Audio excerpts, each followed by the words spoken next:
कितने अच्छे योग पढ़े हो, कितनी खराब से खराब कुंडली हो, दशा सीक्वेंस अच्छा मिल गया तो आदमी राइज करेगा ही करेगा। लग्ना लॉर्ड सेकंड हाउस में, कुंडुप का स्थान है, वाणी का स्थान है, धन का स्थान है। सारा ध्यान उस व्यक्ति का इन्हीं चीजों में रहेगा। सप्तमेश एकादश में है, शादी से फायदा। शादी से फायदा, लोग इसे शादी का फायदा बता देते हैं। अरे वैसा व्यक्ति आर्थिक प्रगति विवाह के उपरांत करेगा, तो उसे तो कहना चाहिए भाई तू जितनी जल्दी हो शादी कर ले।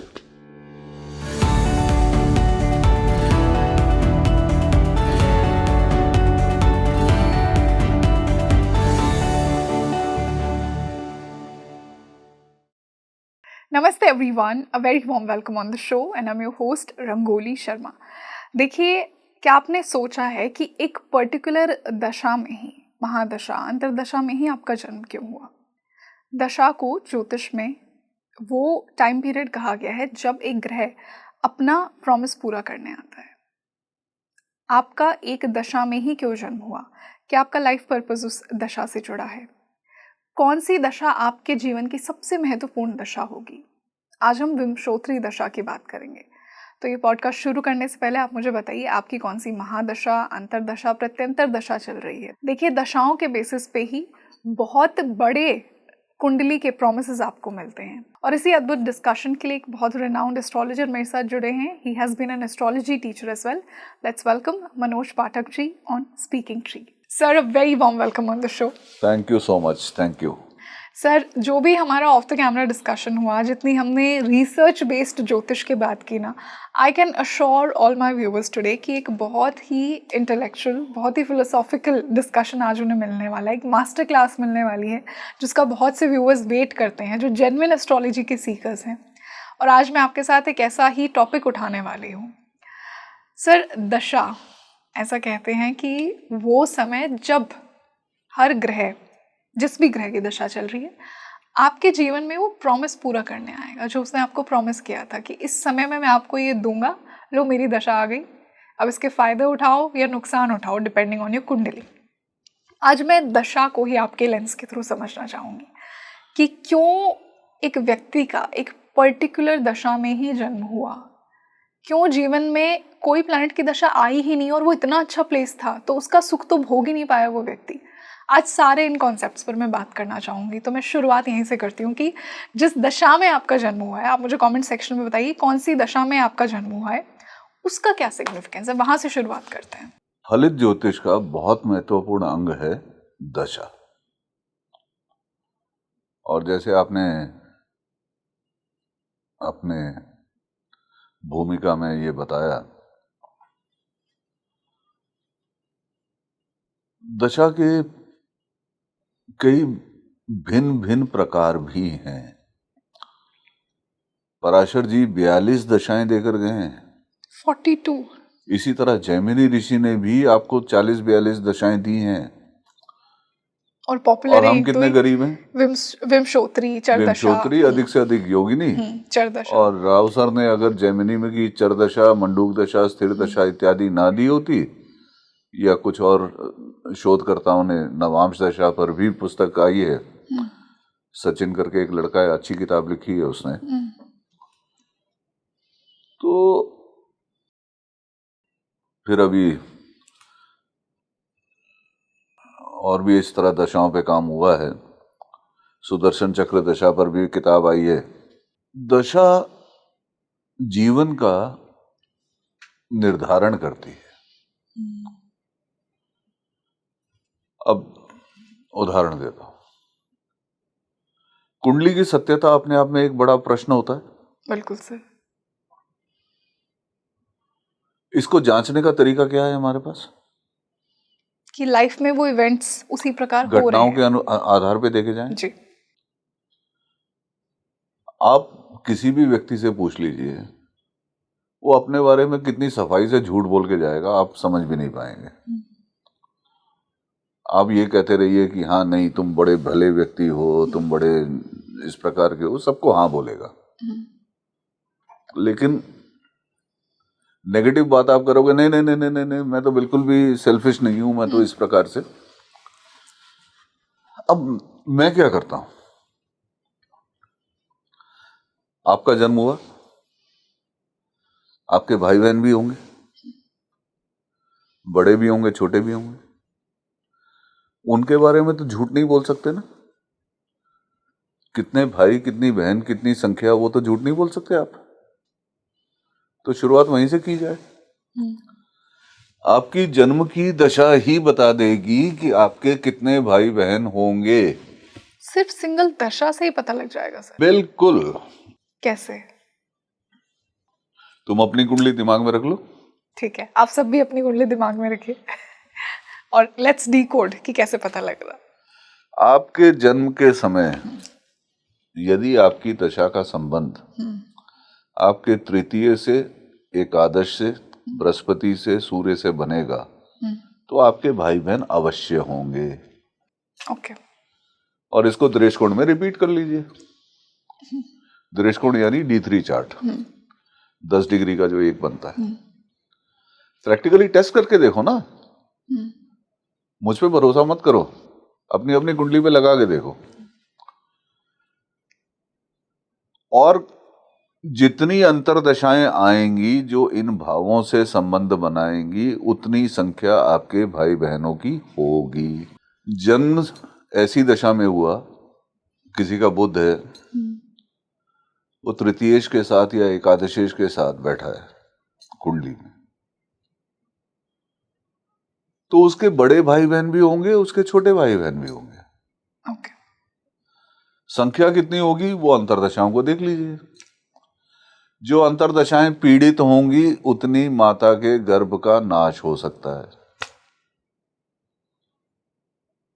और दूसरी स्थिति क्या हो सकती है कि यदि उस अंतरदशा में किसी भाई या बहन का जन्म होता है तो जीवन में आगे चल के उससे आपके संबंध बिगड़ेंगे।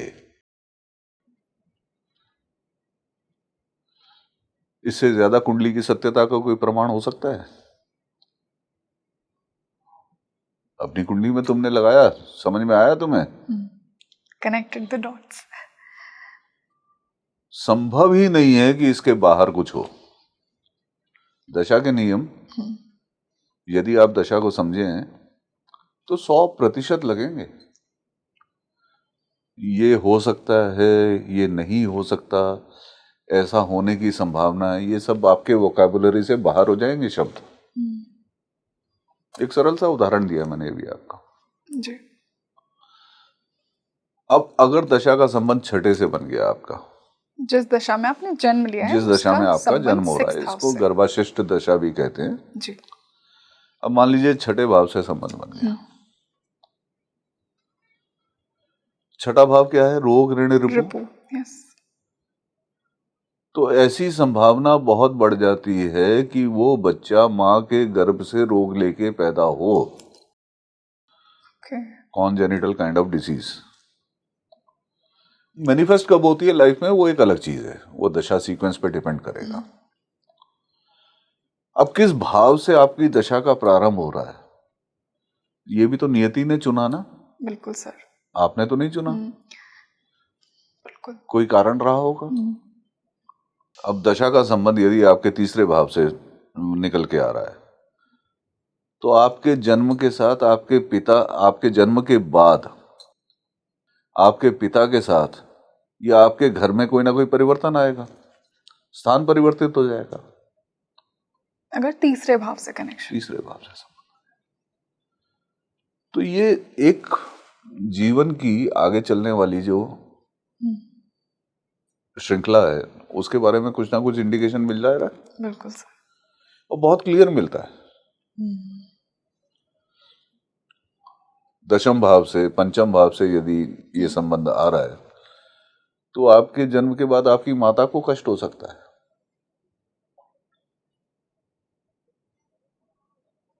तो हम एक, जिसे हम कहते हैं दशा सीक्वेंस, यही तो जीवन की एक उसको तय करता है जीवन किस प्रकार चलना है।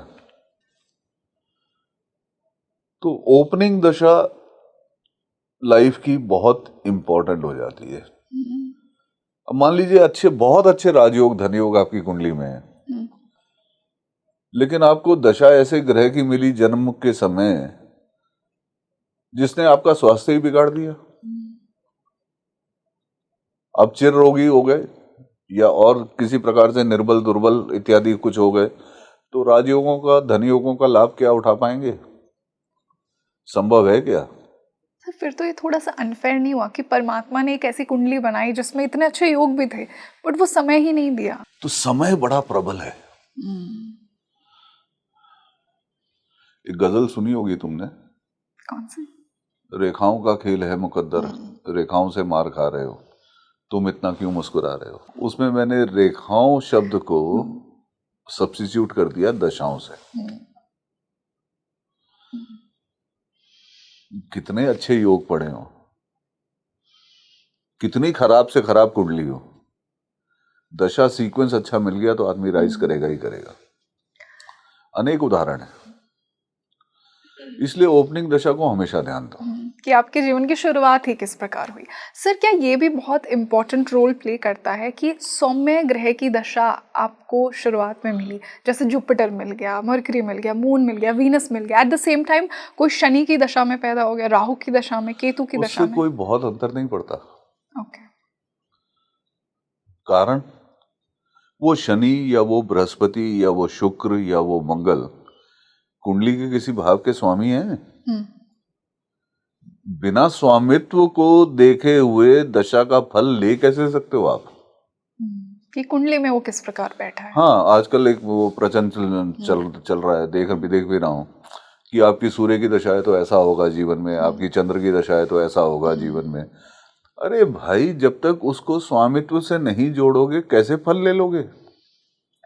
एक नैसर्गिक कारकत्व है ग्रह का, सूर्य का है कि एक नेचुरल एग्रेशन, अथॉरिटेरियन, है ना, ऊर्जा से भरा हुआ, जल जाता है ना जो भी उसके पास आता है। बिल्कुल।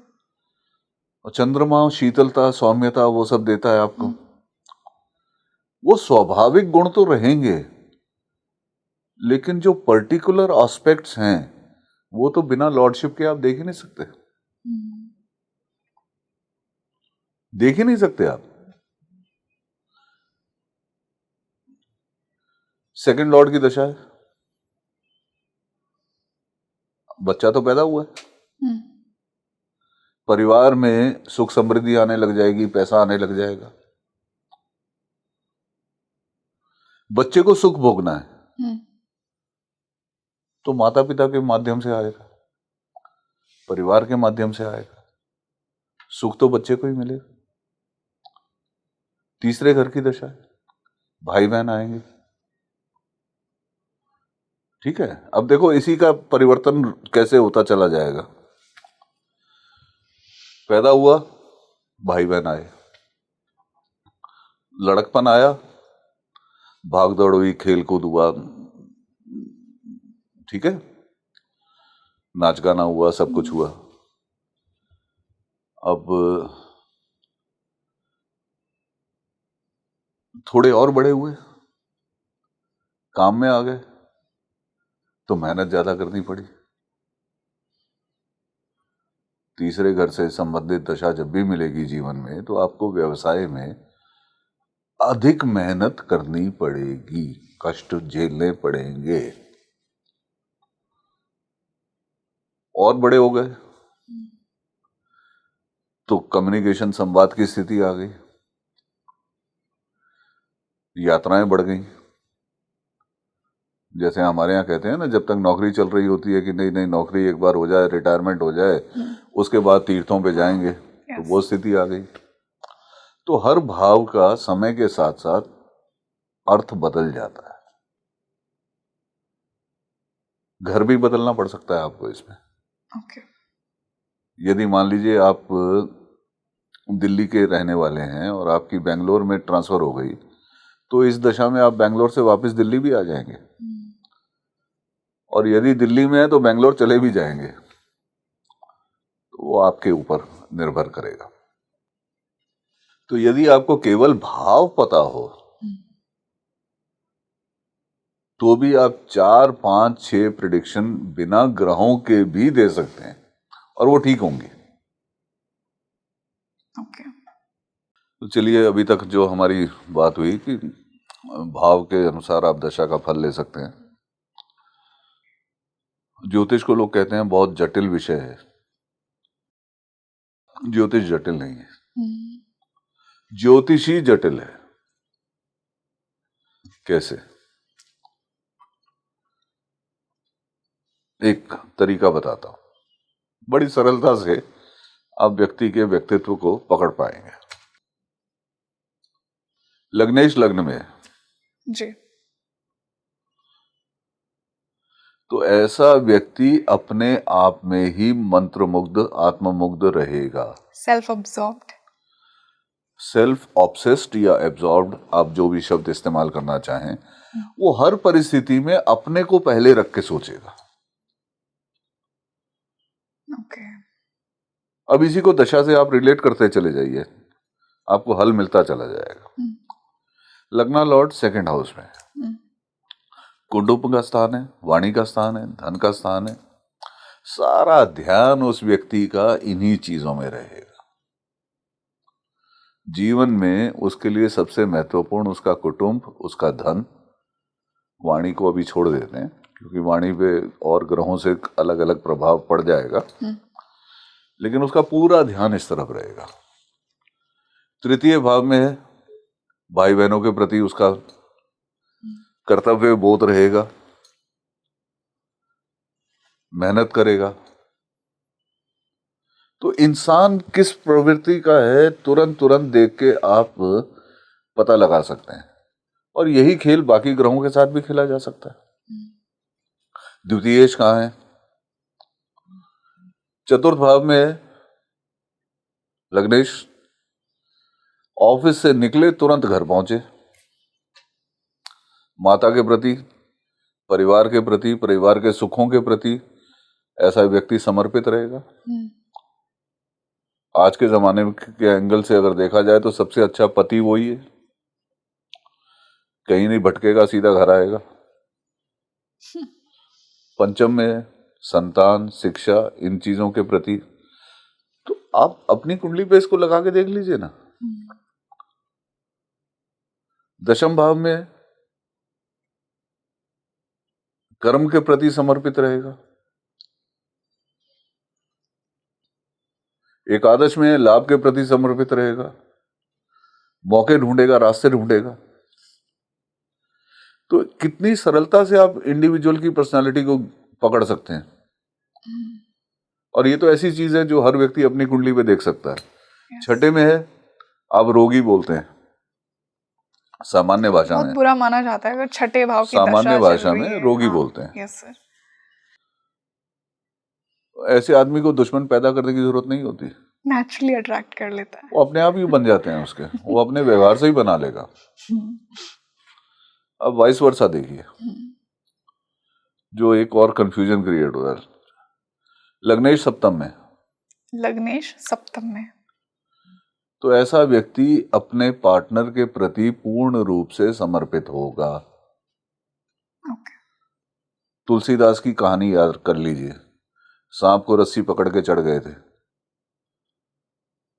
पत्नी गई थी मायके, तुलसीदास जी से वियोग नहीं सहा गया, रात में पहुंचे तो सोचा कि शायद रस्सी है, सांप था, पकड़ के चढ़ गए। इतना आकर्षण, प्रेम, जो भी आप कहें उसे।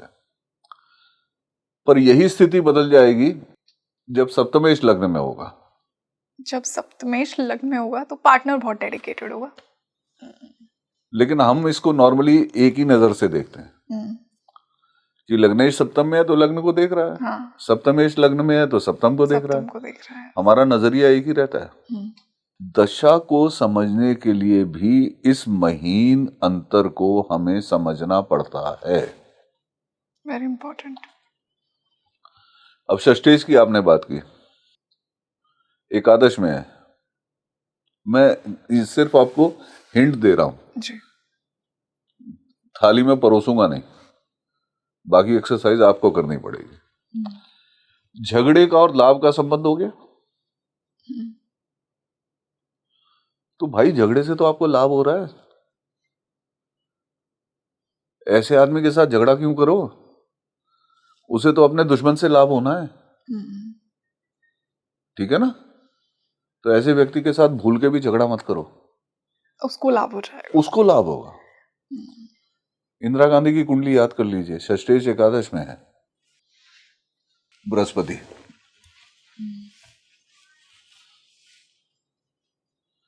सप्तमेश एकादश में है शादी से फायदा। शादी से फायदा। लोग इसे शादी का फायदा बता देते हैं। अरे वैसा व्यक्ति आर्थिक प्रगति विवाह के उपरांत करेगा, तो उसे तो कहना चाहिए भाई तू जितनी जल्दी हो शादी कर ले। अब उसे दशा से जोड़ देंगे तो क्लैरिटी आ जाएगी, और you will be, I don't know, मुझे नहीं मालूम आप कितना जानती हैं, मैंने शुरू में कहा कि 42 दशाएं हैं। तो पराशर जी ने और हमारे ऋषियों ने कुंडली विशेष दशाएं बना के हमें दी हैं।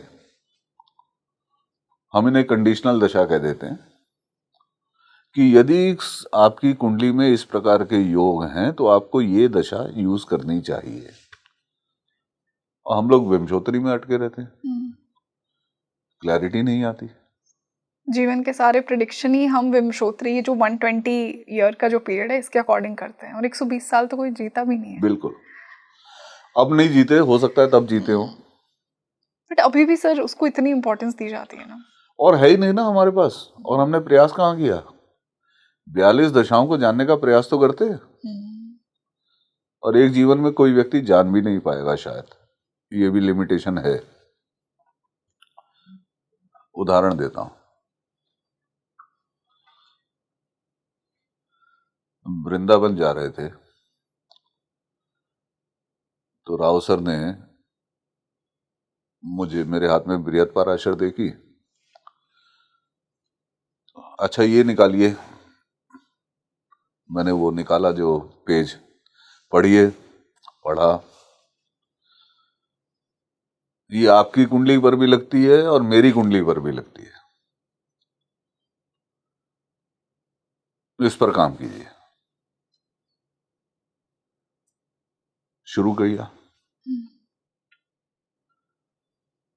उससे पहले थोड़ा सा एक और बैकग्राउंड है, जो यूएस जब राव सर गए थे तो वहां के ज्योतिषियों ने कहा कि उन्होंने कोई ग्रीक दशा ढूंढ के निकाली है, और उसमें वो कंफ्यूज्ड हैं कि उसमें 8वां हिस्सा उनको नहीं समझ में आ रहा। 72 साल की दशा है, द्विसप्तति, 72। तो राव सर ने कहा अच्छा मैं जब कल बोलूंगा तब बताऊंगा आपको। तो नेक्स्ट डे जब उन्होंने बोलना शुरू किया तो बताया कि ये तो पराशर जी की दी हुई द्विसप्तति समादशा है, 72 साल की दशा है, ठीक है, 72 साल के बाद साइकिल रिपीट हो जाएगा। तो इस तरह से अनेक दशाएं हैं, करो ना काम। सूर्य की होरा में जन्म हो रहा है, चंद्र की होरा में जन्म हो रहा है, आपका दशम भाव का स्वामी दशम में स्थित है, चतुर्शीति समादशा, जिसपे नवल सिंह ने बहुत अच्छी किताब लिखी है हमारे यहाँ, द्वादशोत्री, षोडशोत्री, त्रिमशठ आयनी, चक्र दशा, काल दशा, फिर दोनों को मिला के काल चक्र दशा। कितना हमारे पास मटेरियल अवेलेबल है, पर करे कौन।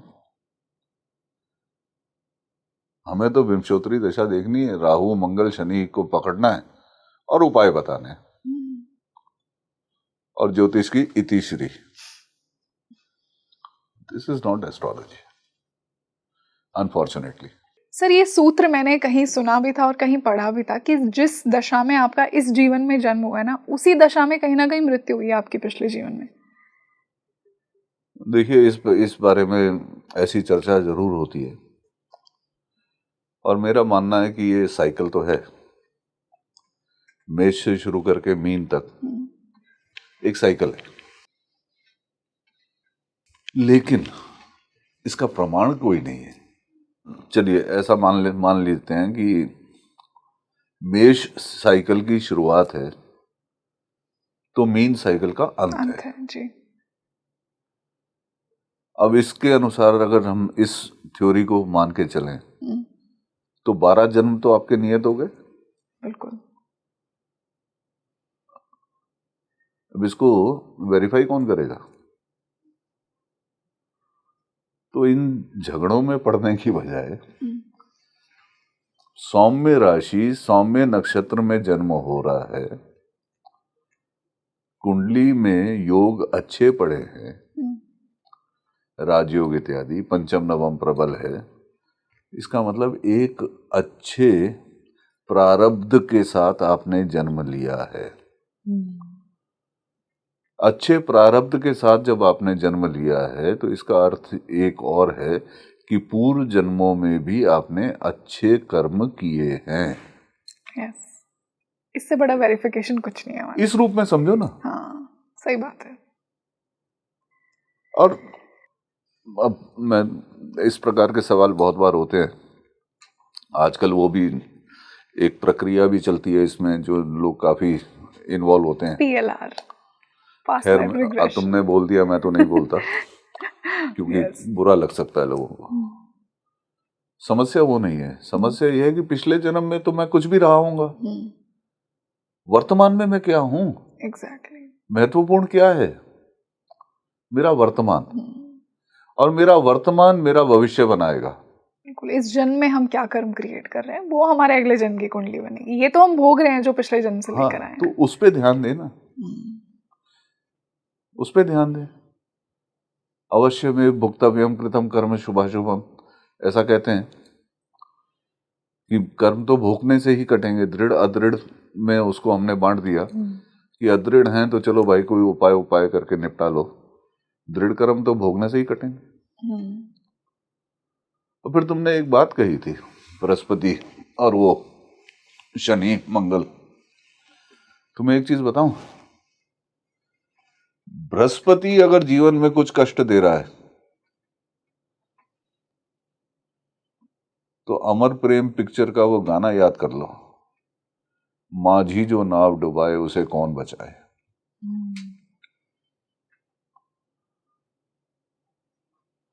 और दशा में भी यदि बृहस्पति से आपको कुछ पाना है तो उसके लिए आपको स्वयं तपस्या करनी पड़ेगी। किसी ब्राह्मण के द्वारा किया गया कोई पूजा पाठ आपको फल नहीं देगा, आपको खुद से करना पड़ेगा। आदर्शवादी है, कठोर आदर्शवादी है, तो किसी का किया हुआ मान लेगा? गुरु में एक अहंकार भी होता है सर। भूख आपको लगी है, ब्राह्मण भोजन कर लेगा, आपकी भूख मिट जाएगी? No. अहंकार तो होगा, क्यों नहीं होगा? अग्नि तत्व में अहंकार बढ़ जाएगा, जल तत्व में उतना अहंकार नहीं रहेगा।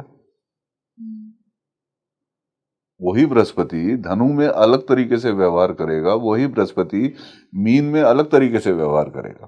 दोनों जगह व्यवहार एक से ऐसा नहीं होगा, वो भी तो देखो ना। तो चीजें बहुत हैं। ज्योतिष जो है पुस्तकों से ज्यादा आपकी सोच में है, वेरी ब्यूटीफुली सेड, आपकी समझ में है। उन्हीं, अब मैंने शुरू में एक आपको उदाहरण दिया कि सप्तमेश का एकादश में चले जाना। किताबें कहती हैं एक से अधिक विवाह का योग है ये, पर उसका प्रैक्टिकल फल क्या मिल रहा है वो भी तो देखो ना यार। किसी को गाइड करना है तो कैसे करोगे? आज के जमाने के हिसाब से करोगे ना। तो उसको ब्लेंड करना इज वेरी इंपॉर्टेंट। अब किसी जमाने में होता था प्रसव के दौरान माता की मृत्यु, ऐसे योग हैं। आज के जमाने में तो नहीं होती, मेडिकल साइंस एडवांस कर गई है। सी सेक्शन, किसी बच्चे की कुंडली में चंद्रमा पीड़ित हो, चतुर्थ भाव पीड़ित हो, आंख बंद करके पूछ लीजिए कि क्या आपकी माता को आपके जन्म के समय कष्ट हुआ था?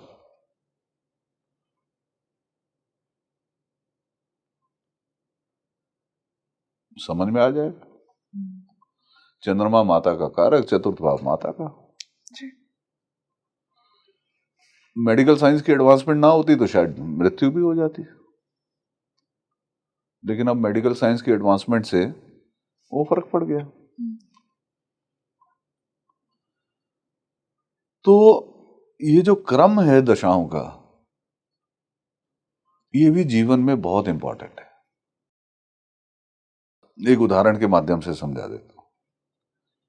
मेष लग्न, काल पुरुष, जी।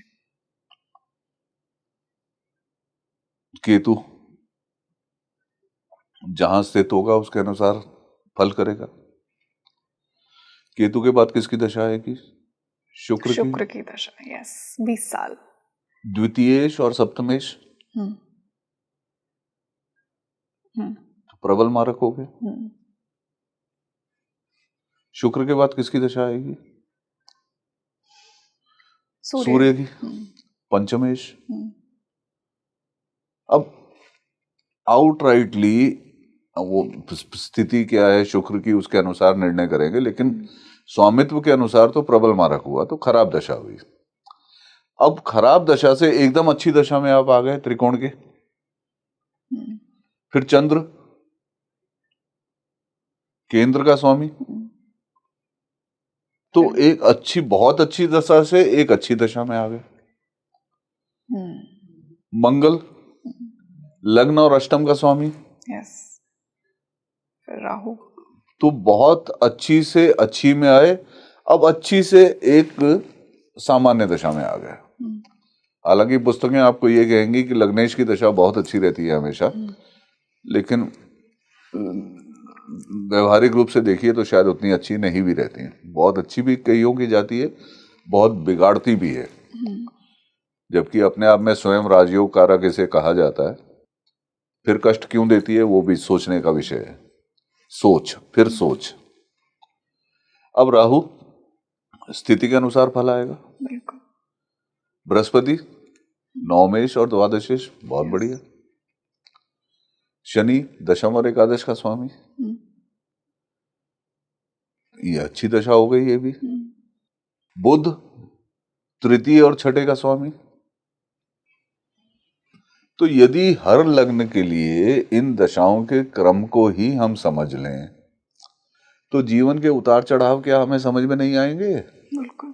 और सर सबसे फैसिनेटिंग बात तो ये है, जैसा आपने कहा कि एक अच्छे ग्रह की दशा आती है, फिर ज्योतिष या लाइफ कह लो, फिर एक हमें एक झटका देने वाले प्लेनेट की दशा देता है। केतु आपको इतना अलूफ बना देगा, फिर एकदम से शुक्र आ जाएगा। अब केतु की दशा के लिए कहा गया कि भाई ये सब जीवन में इससे खराब दशा नहीं हो सकती। किताबों में ऐसा कहा गया। केतु की स्थिति पे तो निर्भर करेगा ही, लेकिन मैंने अपने अनुभव में पाया कि केतु की दशा में आप हर चीज की बारीकी को समझ जाते हैं। ट्रू। सृजनता आपकी अपनी चरम सीमा पर पहुंच जाती है, creative acts. And if you are interested into writing, आपका लिखने लिखाने का पढ़ने का शौक है, वो पीरियड तो आपके लिए बहुत बढ़िया रहेगा। ठीक है। तो ये इस क्रम को आप एक दूसरा नाम भी दे देते हैं, जिसे हम कहते हैं दशा छिद्र। दशा छिद्र। अब दशा छिद्र क्या है, उसको समझने के लिए इस क्रम को हर लग्न से समझ लेंगे तो आपको कोई दिक्कत नहीं आएगी। अब वही बृहस्पति जो मेष लग्न के लिए नवमेश होकर आपको बहुत बढ़िया दशा थी, वही बृहस्पति वृषभ लग्न के लिए अष्टमेश और एकादशेश हो जाते हैं। सबसे शुभ ग्रह है ना, लेकिन उसके व्यवहार में अंतर आएगा या नहीं आएगा, यही तो समझना है। सर अब मैं ना हर प्लैनेट से एसोसिएटेड, हर प्लैनेट की दशा से एसोसिएटेड कुछ मिथ्स आपसे पूछना चाहूंगी और आपके क्या विचार हैं उनके ऊपर। जैसा आपने कहा कि हर ग्रह का एक नैसर्गिक कारक तत्व होता है, तो मैं राहु से शुरुआत करती हूँ। चाहे राहु कहीं भी आपकी कुंडली में बैठा हो, ऐसा कहा जाता है राहु आएगा तो आकस्मिक चीजें होंगी, सडन वेल्थ, सडन फेम, ये राहु देने के काबिल है आपको। क्या ये सबकी लाइफ में ऐसा होगा, चाहे अंतरदशा हो चाहे महादशा? एक चीज तो जरूर होगी, बाकी तो उसकी स्थिति पे निर्भर करेगा, पर एक चीज जरूर होगी, उस समय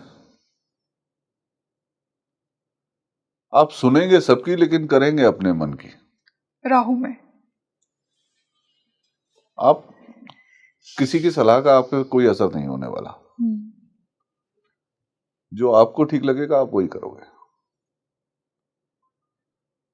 यंगस्टर्स जैसे ग्रोइंग अप होते हैं ना बच्चे, और इस प्रकार की दशा मिल जाए, खास तौर से राहु शुक्र मिल जाए, तो मैं पेरेंट्स को यही समझाने के प्रयास करता हूं कि भाई माता पिता बनकर तुम इस बच्चे से कुछ नहीं करवा पाओगे, दोस्त बनकर फिर भी कुछ करवा लोगे। और थोड़ा संगति पर भी ध्यान रखो, क्योंकि वो फॉर्मेटिव ईयर्स हैं लाइफ के, तो you need to be a little careful. कुछ समय बाद उसके अर्थ बदल जाएंगे।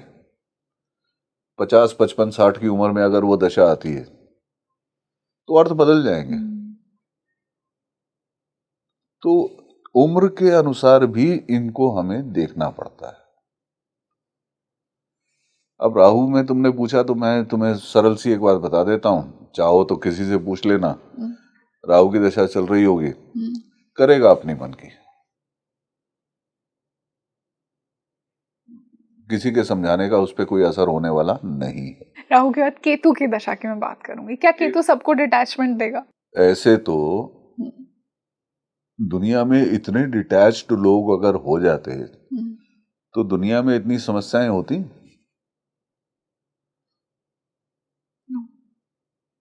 तो कैसे मान लें? हर कुंडली में केतु का एक अलग रोल आएगा। अब मैं कहने को तो कह देते हैं केतु द्वादश में हो तो मोक्ष कारक हो गया।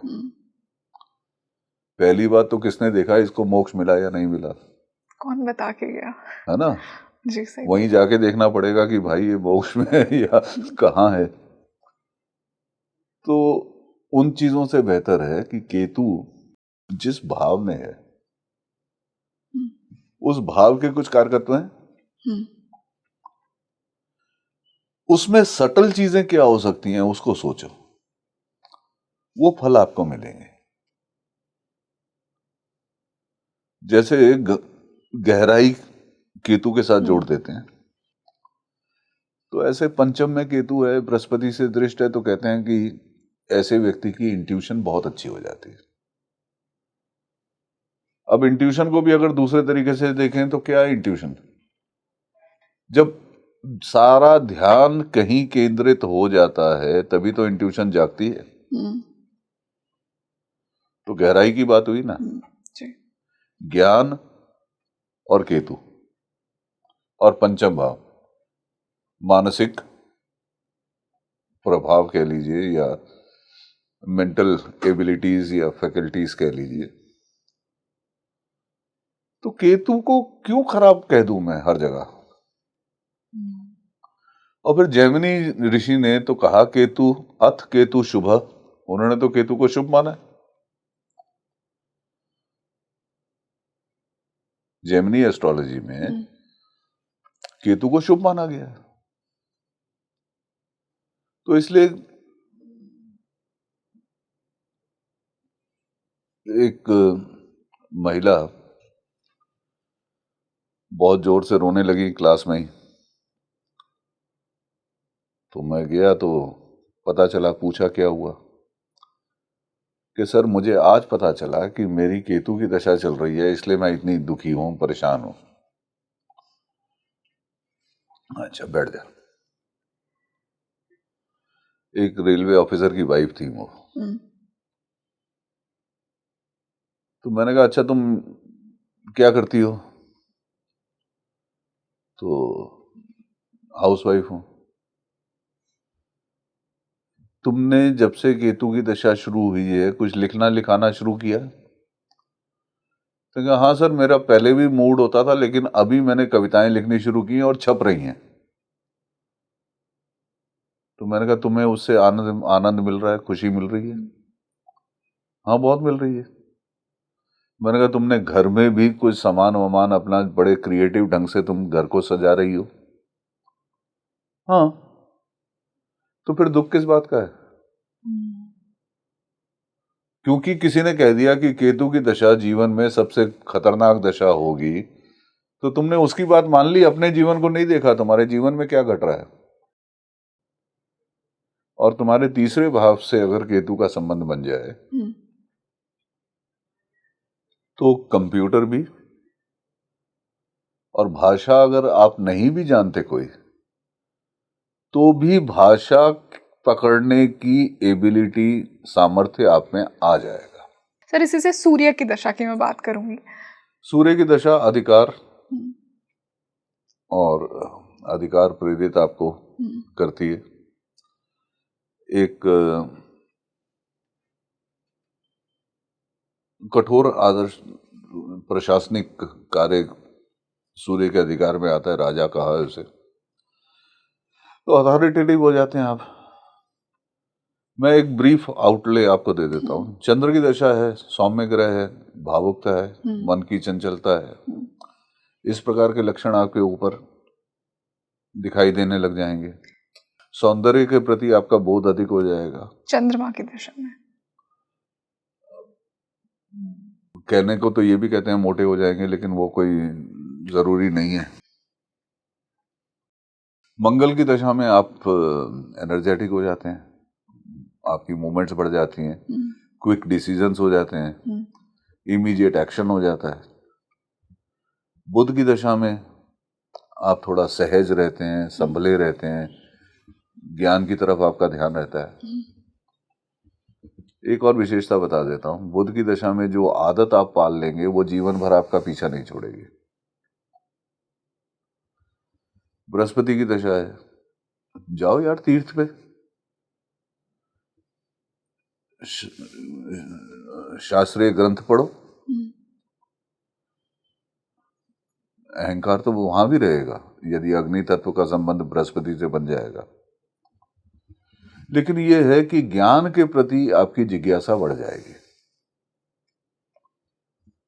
तो भगवान कृष्ण ने जो कहा ना, चतुर्विधाम भजन्ते माम, 4 प्रकार के लोग मुझे, आर्त, अर्थार्थी, जिज्ञासु और ज्ञानी।